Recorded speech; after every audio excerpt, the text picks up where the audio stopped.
tenho uma conversa agora com o presidente da República, Jair Bolsonaro.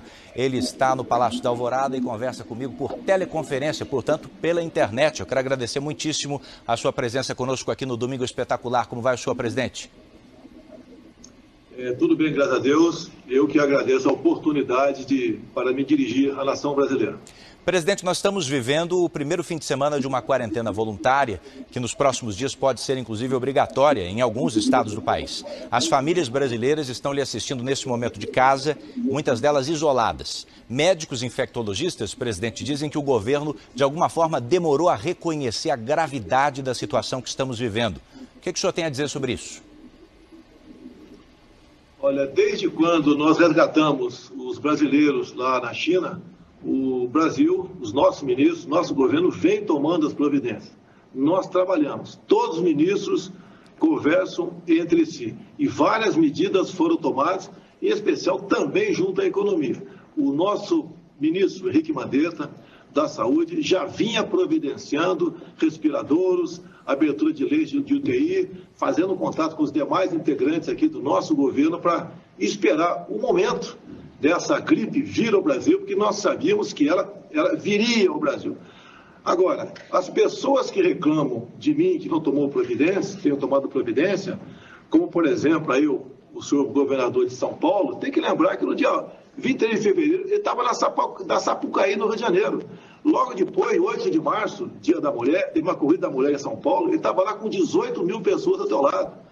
No dia seguinte, dava o lançamento da CNN com 1.300 pessoas do seu lado. Então, o que nós estamos vivendo? Nós não podemos politizar isso daqui. Só falei isso porque eles me atacam constantemente. Tá? Eu entendo, mas, presidente, sobre esse aspecto, para aproveitar o que o senhor está dizendo. É uma preocupação de todos nós buscar solução para o caso e atenuar o problema que já começou e sabendo que tem um prazo para aumentar e depois regredir e voltar à normalidade. Mas aproveitando o gancho que o senhor acaba de me dar nessa sua resposta, na posição desses governadores, o senhor teria estimulado o cancelamento ou a suspensão do carnaval?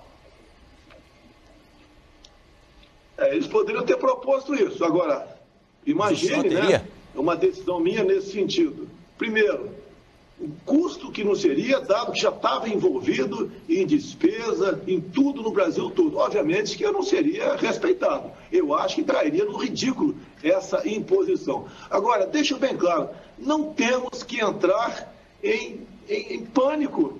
Isso nós vamos viver. Quando você não pode comparar Brasil com a Itália, eu pergunto a você, você sabe quantos habitantes temos por quilômetro quadrado na Itália? São 200 habitantes por quilômetro quadrado. Na Alemanha são 230 habitantes. No Brasil, 24. Há uma diferença enorme entre esses países. Mais importante que a economia é a nossa vida. Mas nós não podemos extrapolar na dose, porque com o desemprego aí acontecendo, a catástrofe será maior. Mais ainda, o número de pessoas que morreram de H1N1 no ano passado foram na ordem de 800 pessoas. A previsão é não chegar a essa quantidade de óbitos no tocante ao coronavírus. Presidente. Então tem certos números que temos que levar em conta. E essas crises, esses vírus acontecem ao longo do tempo, no mundo todo. Então, calma, tranquilidade, não levar pânico à população, não exterminar emprego, senhores governadores. Sejam responsáveis, sejam responsáveis.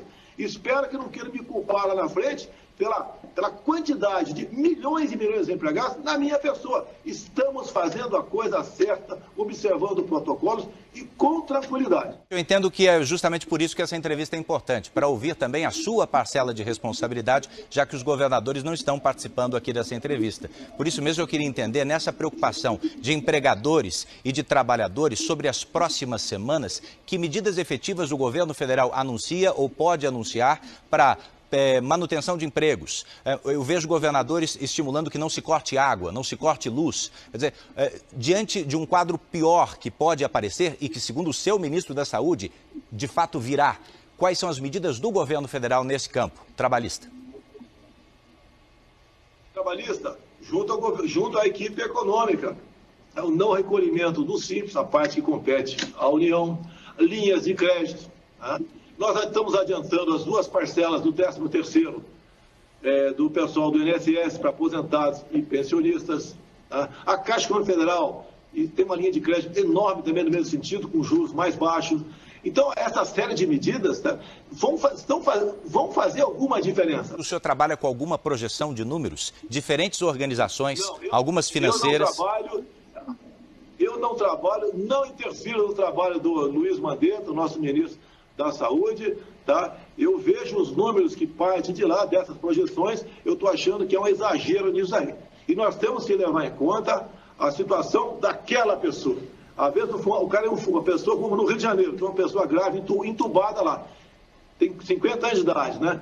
Desde os 12 era um fumante inveterado. Então qualquer problema que ele adquira, tá, vai ser uma catástrofe para a vida dele. Não há a menor dúvida isso daí. Me permita emendar a pergunta que fiz agora há pouco sobre as comunidades em situação de risco, como favelas, áreas mais pobres. Do Rio de Janeiro chegam informações agora dos primeiros casos confirmados na Cidade de Deus e em outras comunidades. Qual o papel que o governo federal pode desempenhar nessa questão? Olha, tem uma comunidade do Rio de Janeiro, não vou falar o nome aqui, vão falar que estou discriminando, né? Tem um número de tuberculose muito alto. Tá? Entrando o vírus lá, com toda certeza, nessa comunidade, vai ter muita gente que vai perder a vida, porque vai ser agravada por esse vírus. Cuidado que tem que ter. Repito, é a mesma coisa, evitar a circulação. Já ficou claro nessa entrevista e em outras, presidente, que o senhor vem trocando farpas com governadores, sobretudo no Rio e em São Paulo. Eu pergunto para o senhor de maneira clara, em que isso ajuda ao enfrentamento da crise que estamos vivendo? Primeiro, você não me vê atacando nenhum governador, nenhum, zero. Eles que me atacam constantemente. Foge da sua responsabilidade e ataca o governo federal. O senhor chamou um deles de lunático? Por parte deles, que não começou agora, não. É desde o início do ano passado que eles me atacam. Assim como a grande mídia, com raras exceções, me ataca constantemente. E digo mais, brevemente, né, o povo saberá que foram enganados por esses governadores e por grande parte da mídia nessa questão do coronavírus. Já que estamos no ambiente político, o senhor percebeu ao longo dessa semana panelaços a favor do governo, contra o governo. O senhor disse que considera essas manifestações democráticas e as respeita, mas eu gostaria de saber de sua parte, o que de concreto o senhor pensa em fazer para resgatar a confiança daquela pessoa que não está concordando com a sua postura diante dessa crise? Não estou preocupado com a minha popularidade, se vou estar bem ou não. Até porque ninguém acredita em pesquisa no Brasil, não estou preocupado com isso.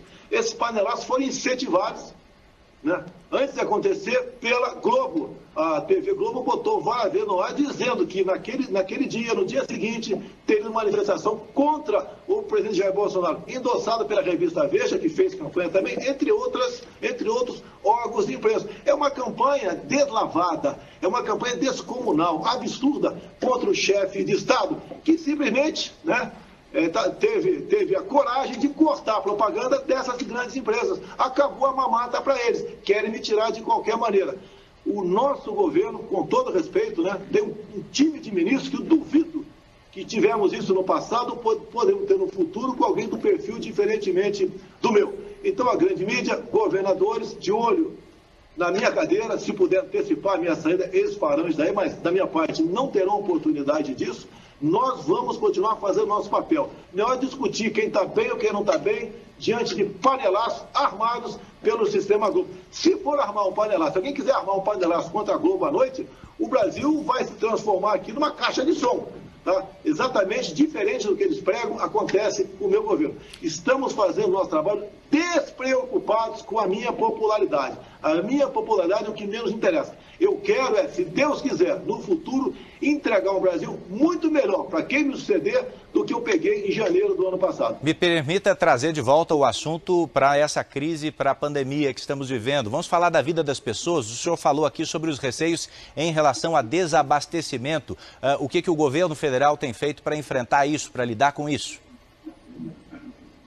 Se preparando como? Comprando equipamento hospitalar, fazendo videoconferências, conversando. Daqui a pouco eu tenho hoje, domingo, uma videoconferência com o governador, com o prefeito de 20 grandes cidades, ao lado do ministro da Saúde, vendo o que eles precisam. Estamos fazendo um contato direto com os prefeitos, porque é lá é que o povo vive, e não na fantasia de alguns governadores. Então, esse é o nosso trabalho, e acalmar a população, evitar que o pânico chegue no meio da população, porque as consequências serão dramáticas, serão trágicas. E no momento já temos um problema. Os governadores são verdadeiros exterminadores de emprego. Parte dos governadores deixam claro, estão exterminando emprego no Brasil. Essa é uma crise muito pior do que o próprio coronavírus vem causando no Brasil e pode causar ainda. Para a gente concluir a entrevista, já agradecendo mais uma vez por o senhor estar conosco aqui nessa noite de domingo, no Domingo Espetacular, qual é a mensagem que o senhor envia ao brasileiro diante desse crescimento exponencial do número de casos? Olha, fé, quem acredita em Deus, orações, tá? Vamos ter paciência, calma, isso passa, não tem como evitar, no momento, não tem vacina, não tem remédio, se bem que, meus parabéns ao Hospital Beto Einstein, que está aqui tomando providências, né, no sentido de avaliar a eficácia da cloroquina nos portadores da Covid-19. Parabéns, se me permite aqui, a indústria farmacêutica Apsen, que produz o hidroxicloroquina, que pode ser o remédio para isso, que disponibilizou toda a sua produção gratuita para atender os necessidades do Brasil. Meus agradecimentos aos laboratórios químico-farmacêuticos do Exército e da Aeronáutica, que vão começar a produzir mais equipamento para enfrentar esse problema. Se bem que, deixe bem claro, está faltando esse remédio nas farmácias e eles são usados para combater a malária, a artrite e lúpus. Então, pessoas com esse problema estão com ausência desse remédio.